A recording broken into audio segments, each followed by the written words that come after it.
This is the story of Maria, a mother of two that spent her whole life in the Philippines.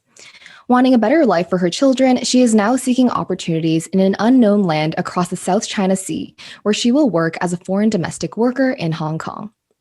But there is so much more than just Maria flying to Hong Kong to work as a domestic worker. She needs to be cautious of employment agencies that strip her away of her earnings, exposing herself to debt and exploitation. The story of Maria is also the story of more than 300,000 workers from the Philippines and Indonesia who experience this unknown journey as foreign domestic workers in Hong Kong. Good morning, judges. My name is Julia, and I am joined by my teammates Annabeth, Ian, and Sarah. We are Team University of Toronto, and we are humbled to present our proposal on how the Fair Employment Agency can set the lives of workers like Maria on the right path for employment. So due to the people-oriented and labor-intensive nature of the foreign domestic worker market, our team believes that the core of the problem of the industry comes from the pain points that are experienced by the victims, the workers and employers. We will begin with the stakeholder journey of Maria, who expects to go through a process similar to the one illustrated on the right, where she is able to rely on a recruitment agency to match and send her to the right employer. However, the reality is that many of the agencies are charging unexpected fees, often later on in the recruitment process in order to trap the domestic worker in an immense amount of debt that they cannot escape, also known as debt bondage. So what we can see is that the unethical agency is also the starting point for many other unethical practices, such as partnering with moneylenders and illegally withholding salary on the employer end. In order to stop this infection across the recruitment journey, we need to bite the problem off the source, the recruitment agencies. So let's also take a look at the recruitment process for an employer like Oliver, who is an equally important stakeholder in the market. As we can see in the diagram, the expected process is quite simple as there are minimal transactions involved. But while the steps are limited, unethical employment agencies often prompt the repetition of these steps as employers are matched with unsuitable workers, and so they pay more fees to look for workers again, entering a vicious cycle of unnecessary fees and unsuitable workers. So from the pain points identified in both journeys, we can see that the unethical employment agency is the source of the problem. But this presents another key question. If the root of the issue is so evident, why is this still happening? Our team has identified two key reasons. First, these unethical recruitment agencies are incentivized by high profit margins as their current business model of increasing transactions has allowed them to earn more than 2,700 USD per additional rehire from both ends. Secondly, although the Fair Employment Agency is planning to set a standard for ethical employment, its impact is simply not enough, as it currently only holds 1.25% of the market.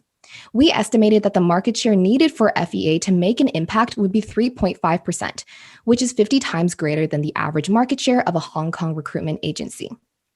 Now, what is the key insight drawn from these reasons?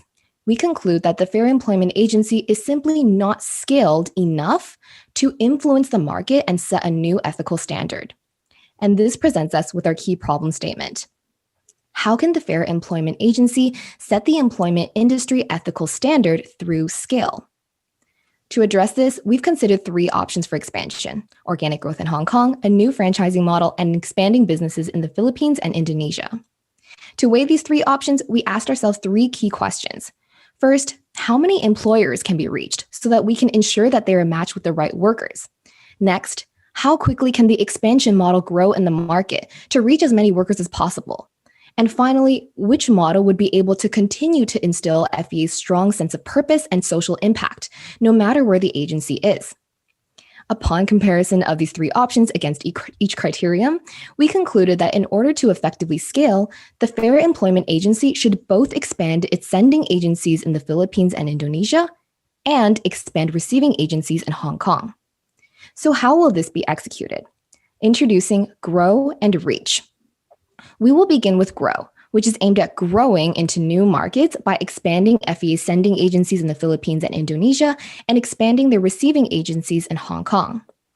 To help with Grow, our second solution will reach the workers and employers in these new markets by marketing with care and pricing for longevity. So Sarah, can you tell us about what Grow is about? Absolutely, Julia. So, how exactly can we grow into these markets? Referring back to that decision matrix that Julia shared, we want to help balance and take control of supply and demand of foreign domestic workers by consolidating all of the stages of the process. And to do so, we want to increase both sending and receiving agencies, resulting in a more vertically integrated chain to help us establish our market position and gain market share. Diving deeper, we see that 95% of domestic workers in Hong Kong come from the Philippines and Indonesia alone. Currently, FEA has focused on developing that receiving end in Hong Kong, but only has one major agency established in the Philippines to coordinate the sending. Our team found that we cannot only scale the number of receiving agencies in Hong Kong because the FEA is legally obligated to connect with a respective sending agency in another country. So if we don't operate our own sending agencies in the Philippines and Indonesia, we would need to work with other third-party agencies. And this opens up the risk for fraud and misalignment in values. In addition, under FEA's model, only sending agencies receive fees from employees. So receiving agencies have less control over their revenues, ultimately harming their ability to capture more market share. And this is where vertical integration comes into play. We need to find a solution that consolidates and scales up both supply and demand of labor to ensure we're actively involved in all of the steps of the recruitment process. So let's start by taking a look at the sending agencies. In the Philippines, we have one existing center for honest jobs, but as a part of our expansion, we want to open 3 new locations in both the Philippines and Indonesia over the next 4 years, with a focus on some of the more populous cities in the 2 nations. Now, with these new in-person facilities, FEA can continue establishing the core of their employee relations with workers just like Maria, all the way from her interview to the vetting process. On the other end, when FEA originally expanded into the Philippines, they opened up the Fair Training Center, which was also an in-person branch. However, to be able to scale quickly, we can easily digitize the process through training modules on FEA's online platform.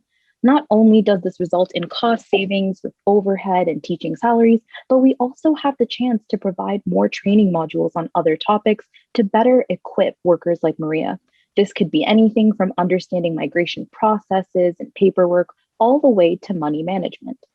So through our new sending agencies and digitized training in the Philippines, Maria has successfully arrived in Hong Kong. Now let's see how the new receiving agencies help her adjust.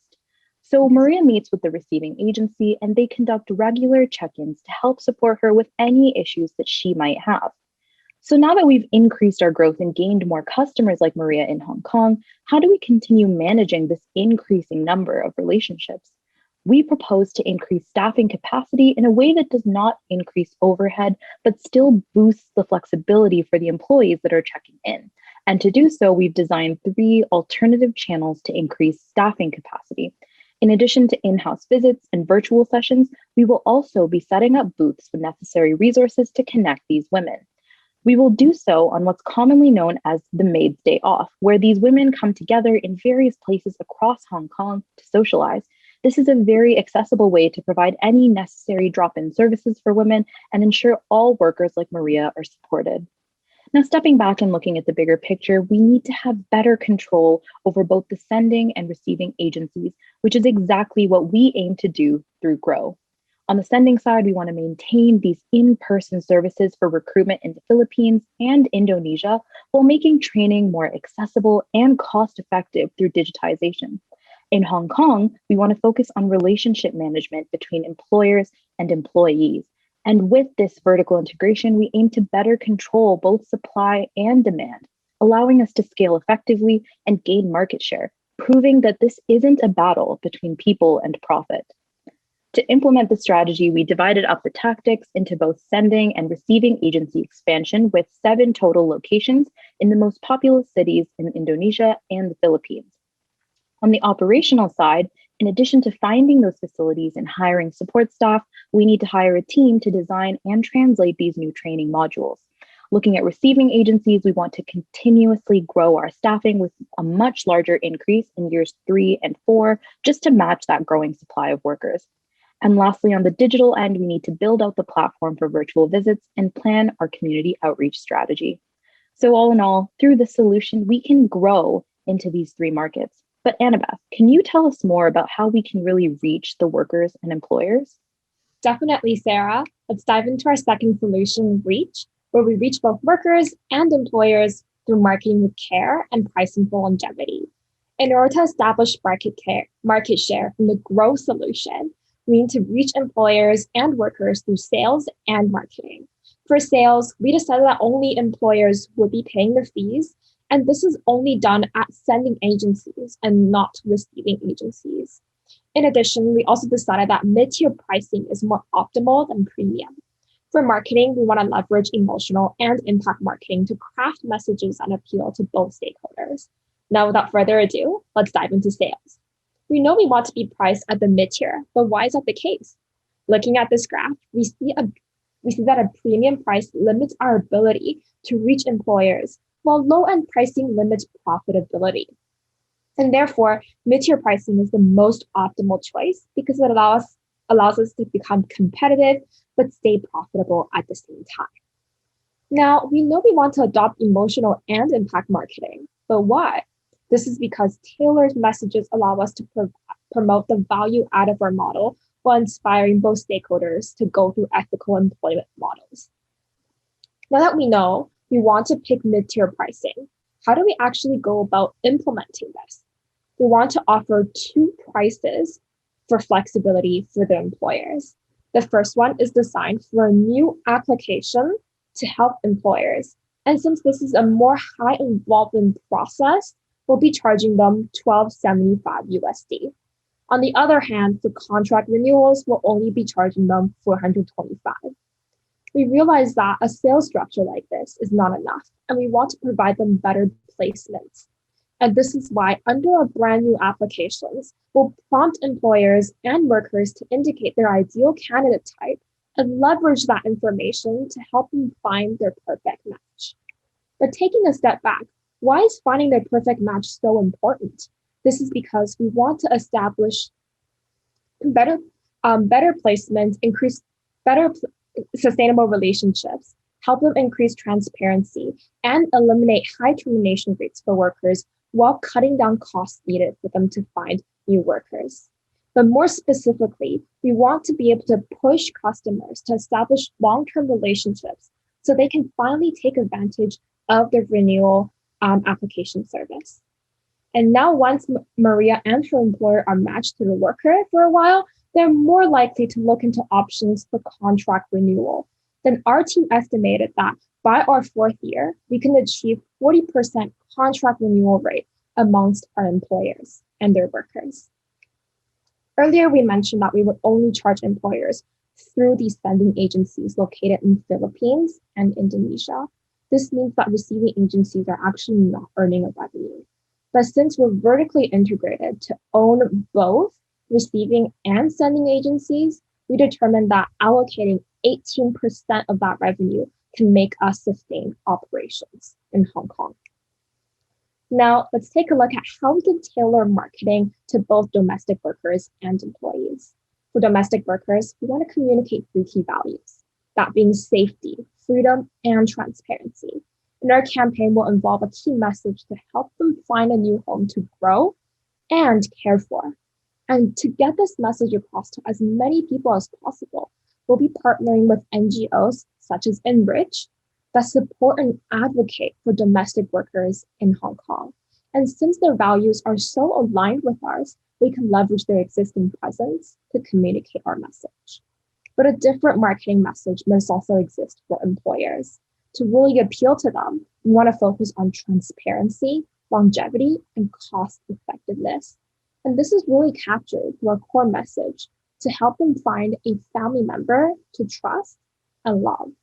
And to promote this content, we'll be using digital marketing and search engine optimization, which would cost approximately $605,000 each year. But we see this as a worth investment to really attract employers to our platform. All in all, to implement everything, we'll be firstly conducting our sales strategy by establishing our tiered system on our website and optimizing that matching form. Then we want to make adjustments to that form continuously while maintaining mid-tier pricing. For marketing, we want to reach out to both employers and workers at the same time and partner up with NGOs as well as searching the keywords for search engine optimization. At the end of the day, when we grow into new markets, the migrant workers and employers will be able to trust FBA to make the right decisions for their match. But with our reach strategy, we build a new bridge for employers and workers to gain greater control of their matching process and establish long-term relationships. Now, that being said, Ian, can you take us through the financial impact? For sure, Annabeth. I'm so glad you asked. We believe that FEA can reasonably grow their current operations to reach 13,000 plus workers under their system, displaying a solid rate of conversion to relying on FEA's agency with 8,000 plus workers through 2025. Further, over the next 5 years, we expect to see tremendous impacts. By supporting 13,000 plus workers, FEA can save roughly $20 million in terms of debt bondage and illegal fees. This is because our solution eliminates illegal fees demanded by sending and receiving agencies, as well as training centers. In addition, our solution also cuts forced labor hours by 946,000. That's the equivalent of 100 years of labor hours saved across Hong Kong. Finally, by matching the worker and employer, we calculated that not only will 40% of employers want to renew their contract with the same worker, but the workers would also want to return and renew their contract. It's obvious how much of an impact the FEA can have. But what's even better is that this is financially feasible. Taking a look at our top left graph, we project to reach 2,500 additional workers by 2023. This indeed is an increase from the current 833 workers a year. So, how do we see this to be supported? Looking at the current worker levels, with one recruitment agency in operation, we can see that it supports roughly 400 workers annually. By increasing our agencies to 3 by 2023, we believe we can successfully increase our annual recruitment levels to 1,250. Moving over to the pie charts on the right, we can capture a market share from 1.25% to 3.1% in 2025. Although 3.1% market share doesn't look like much impact on the market, as mentioned in our analysis, it is actually 50 times more market share than the average firm, which recruits roughly 280 workers at 0.07% market share. Finally, let's take a look at how the costs and revenues break down on our bottom graph. In the first year, FEA will actually operate at a loss due to expansion costs. However, looking ahead to 2025, we'll experience increasing margins by bringing more workers into Hong Kong without adding additional fixed costs, leading to a net profit of $1.2 million in 2025. Now, breaking down our costs, we see roughly the same operating expenses, constant at 60% through 5 years. Even though expansion expenses are increasing, receiving agency expenses are actually decreasing. This is done despite maintaining the current 1 to 300 ratio of receiving agency employees to domestic workers. Further, this increased expense on expansion is meant to support growth in both the sending agencies in Philippines and Indonesia, as well as the digital marketing needed to support local demand in Hong Kong. Continuing down this trend for 10 years actually brings excess profit to $11 million. Now, why is this a good sign? Well, for competing agencies in Hong Kong, this signifies that complying with an ethical policy with no fees enforced on workers can still lead to sustainable profits. When we continue to capture market share in the future, our standard puts pressure on competing agencies to adopt an ethical policy. This is how we show that challenging the status quo brings financial, but most importantly, ethical value. But with great solutions comes great risks. We've considered 3 risks and mitigations for Grow and Reach. Grow has a risk of growth imbalance between sending and receiving agencies, which can be mitigated by working with existing local agencies to temporarily alleviate overwhelming capacities at new agencies. Next, the most likely risk is the digitized training causing a lack of personalization and an increased difficulty in monitoring the quality of training. This can be mitigated as our plan to increase staffing and partial digitalization will keep agencies accountable for their own program. Finally, the least severe risk is that the SEO optimization is not enough to find employers for FEA recruiting agencies. The mitigation is to find more avenues for word-of-mouth promotion due to the organic nature of this industry's marketing. In conclusion, the story of Maria is a story of many workers who we have yet to reach. But once we do, we'll be able to put a smile on their faces as FEA provides them with a positive employment process.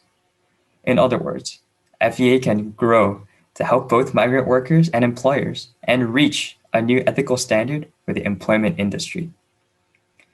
Thank you for listening to our presentation. And we'd like to open up the floor to any questions. Thank you very much, University of Toronto team. Let's start with the question and answer session. Judges, please fire away.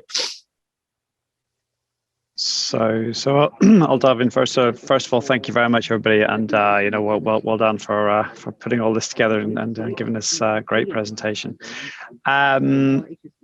A question about the vertical integration, particularly around the agencies in Indonesia and Philippines. How many agencies are there today sending agents in Philippines and Indonesia? Do you have a sense?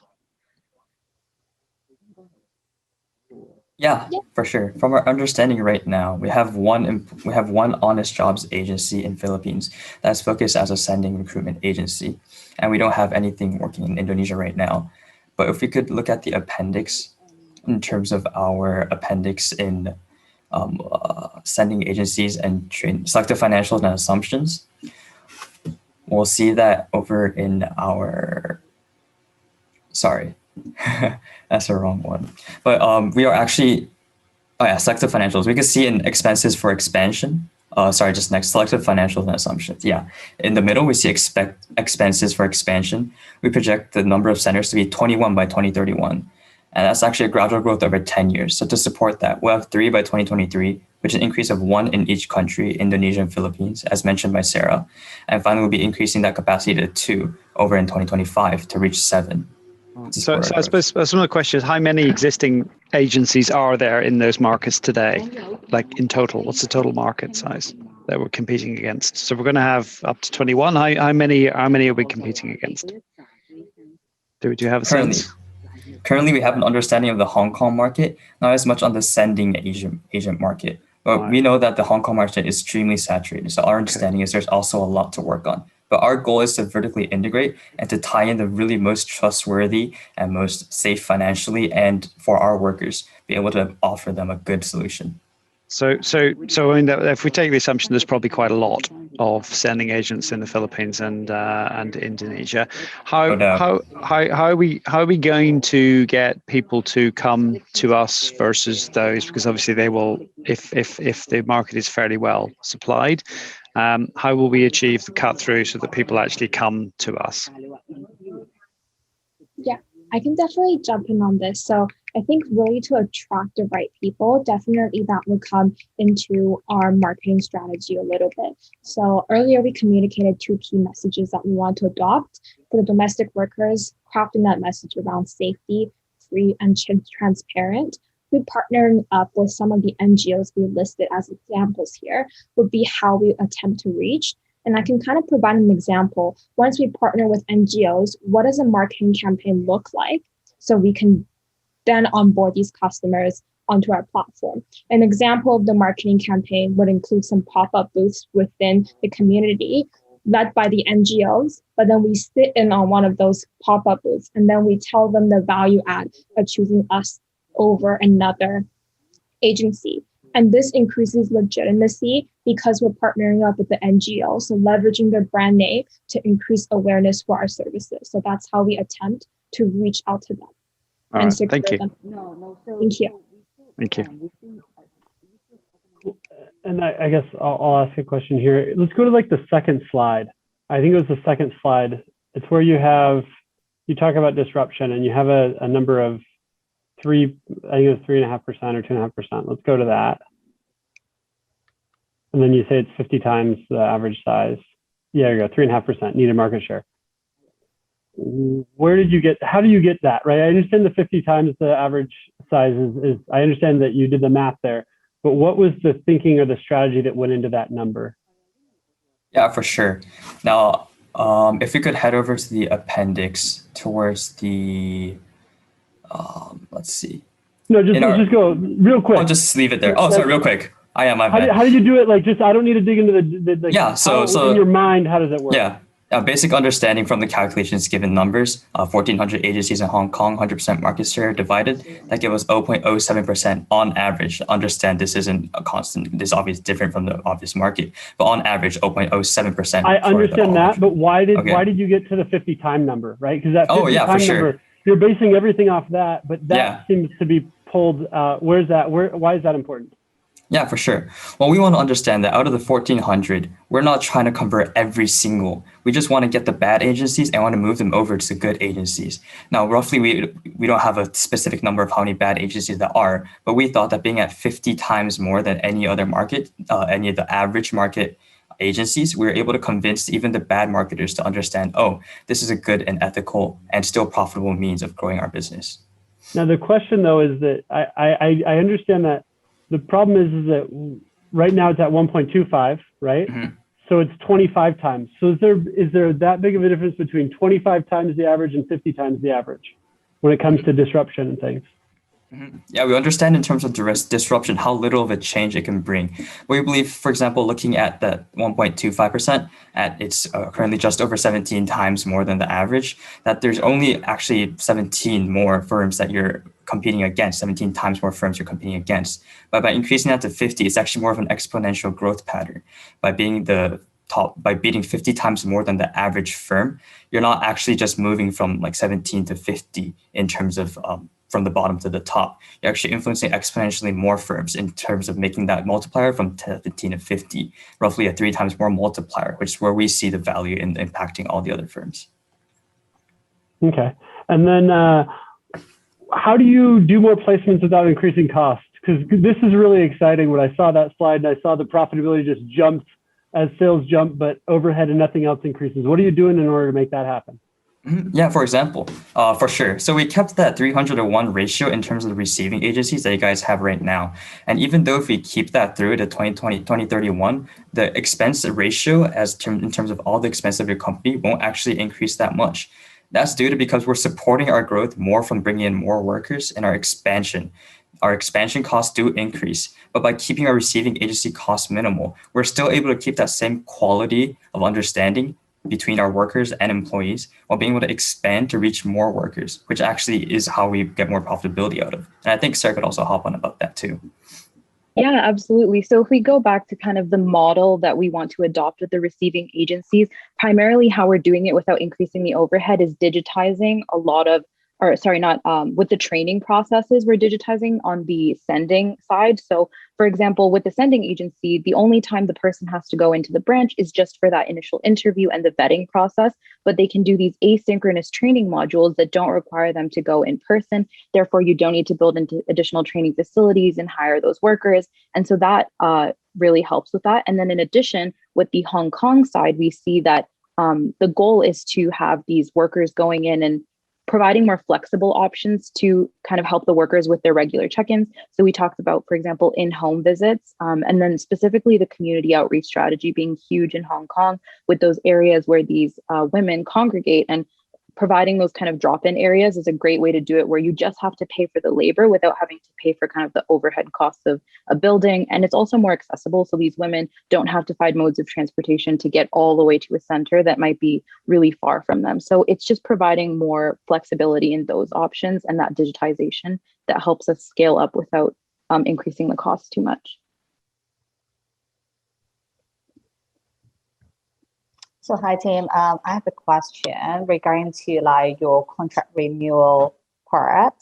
So it just drew my attention because I'm just curious to understand a little bit more why you think like that $450 US, I think like you were mentioning. So who is going to pay that fee, by the way? Because like from what I understand nowadays, we basically don't need to pay a contract renewal fee, right? So who is going to be responsible for that part and why they will be willing to do so? Yeah, for sure. Well, at least for what I understand right now, a lot of the contract renewal is based on the visa. Each worker visa in terms of foreign domestic workers lasts for around 2 years upon entering Hong Kong. So we just need it. Most of those costs are associated with renewing the visa and taking out a lot of the costs from the new hiring because there's no need for traveling or any sort of expenses on new placements into Hong Kong. And in terms of who pays for that, it's the same as before. It'd still be the employers that are paying for that placement. Right. So I just want to highlight the fact that like basically if like you now like need to renew a contract, basically you only need to pay like less than like $1,000 honky in order to get this renewal, right? Because you can just like go through by your app like to get the person renew with the visa. So I just want to see like, that's why I'm asking like why you come up with the $425, right? So where did you get that? Oh yeah, for sure. So if we could head over to the appendix operating expenses, sorry for a lot of appendix, but in terms of the appendix, we added up the operating expenses in terms of how we would spend that new placement costs for an average worker. Now, as you see, a lot of these costs, travel costs, medical examinations, insurance, a lot of these costs come under some new placement costs that wouldn't be available or that wouldn't be needed in terms of the actual contract renewal. We see a visa cost actually only at $30, and the rest of it comes down to managing our expenses elsewhere. But in terms of this value for the employer, they still get a lot of value out of this. If they were to rehire another employee for $12.75, that's actually 6 years worth of service from just contract renewals. So really want to promote that initial process where you try to match the perfect worker for your family for a long-term service and still get that value out of contract renewals rather than constantly renewing getting new contracts and getting new placements like the industry is seeing right now. So in order to get those data, like, is that a plan for your team in order to outreach, right? When you talk about like you are going to have more centers, so how can you ensure that like those workers are being renewed, and how can you ensure that like they have like been satisfied, right, on both sides, right, on the employer and employee? I can definitely answer that question. So the incentive for renewal is essentially stemming from our improved system in selecting the right matches. So in the box over here on our left-hand corner, what we see is that we want to implement a new form where they can kind of get a preference to see who they want to be matched up with.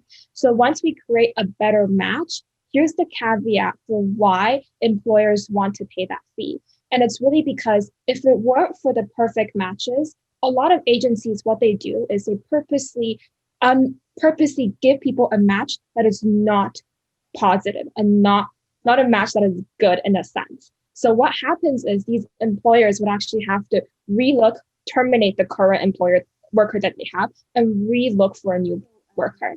And when that happens, they would have to pay $1,275 again. So then once we reduce that likelihood by making a better match, they don't have to pay the new fee to look for a new worker. They just have a happy relationship and pay that lesser fee. So that's the mechanism.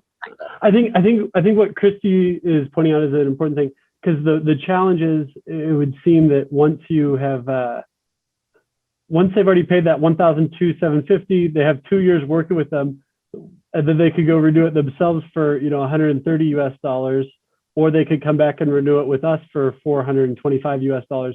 It seems like a hard sell, right? As far as how simple that process is for the employer to do it themselves. I think that's what she's getting at. How are you going to get people to do that, right? Because I agree that I'm with you 100% that there's savings in hiring the right person, because you don't go through that churn and you don't have to pay an agency to do it again. This is an important part of the pitch. But how are you going to get people to pay that $425 2 years later when they haven't talked to your agency, hopefully in those 2 years? For sure. I think two things I want to jump on. The first thing is surrounding the fact that our 425 is benchmarked against the high premium pricing offered by some of our competitors in that industry that currently offer. I believe, correct me if I'm wrong, Ian, that the competitors are offering $470. And since we decided that we want to price at a mid-tier, we decided to go with 425 as a benchmark.